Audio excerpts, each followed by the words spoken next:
दोस्तों, देवकी उग्रसेन की प्यारी पुत्री थी। जैसे जैसे वो बड़ी हुई उसका रूप और गुण मथुरा में चर्चा का विषय बन गया। अब समय आ गया था उसके स्वयंवर का। मथुरा नगरी सजी हुई थी, हर गली हर चौक दीपों में झिलमिला रहा था। राजा उग्रसेन अपनी पुत्री का स्वयंवर की तैयारी में मग्न थे। उनकी आंखों में पिता का गर्व और स्नेह झलक रहा था।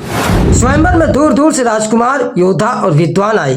सभा में सबसे आगे खड़ा था कंस, अपनी बहन का रक्षक और सबसे प्रिय भाई। सभा में प्रवेश करती है राजकुमारी देवकी। आज सी आभा से दमकती हुई सबकी निगाहें उसी पर टिक जाती हैं। अतः देवकी ने वासुदेव को अपना वर चुना। सभा मंडप में संगनाद गूंज उठा। राजा उग्रसेन प्रसन्न हुए और सबने मिलकर देवकी वासुदेव को आशीर्वाद दिया। लेकिन जैसे ही देवकी की विदाई का समय आया, कंस स्वयं रथ का भागदौड़ संभाल कर बहन को ससुराल छोड़ने चला। पूरा मथुरा इस भाई बहन के स्नेह को मिसाल दे रहा था।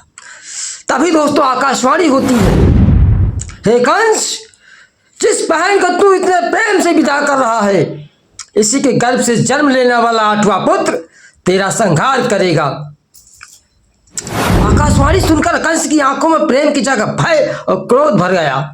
वह देवकी को उसी क्षण मारना चाहता था, लेकिन वासुदेव ने बुद्धि और धैर्य से कहा, हे कंस, देवकी निर्दोष है, मैं वचन देता हूँ उसकी हर संतान तेरे हाथ में सौंप दूंगा।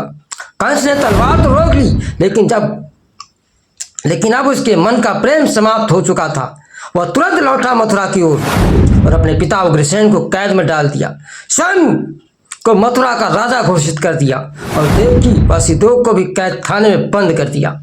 अब वही कंस जो बहन का रक्षक था, पूरी मथुरा के लिए आतंक और अत्याचार का प्रतीक बन चुका था। देवकी का स्वयंवर खुशियों से शुरू हुआ, लेकिन भविष्यवाणी ने इसे भय और बंधन में बदल दिया। दोस्तों, अब अगले एपिसोड में देखेंगे कैसे देवकी की संतानों का जन्म होता है और कैसे एक एक कर कंस उन नवजात शिशुओं को संहार करता है।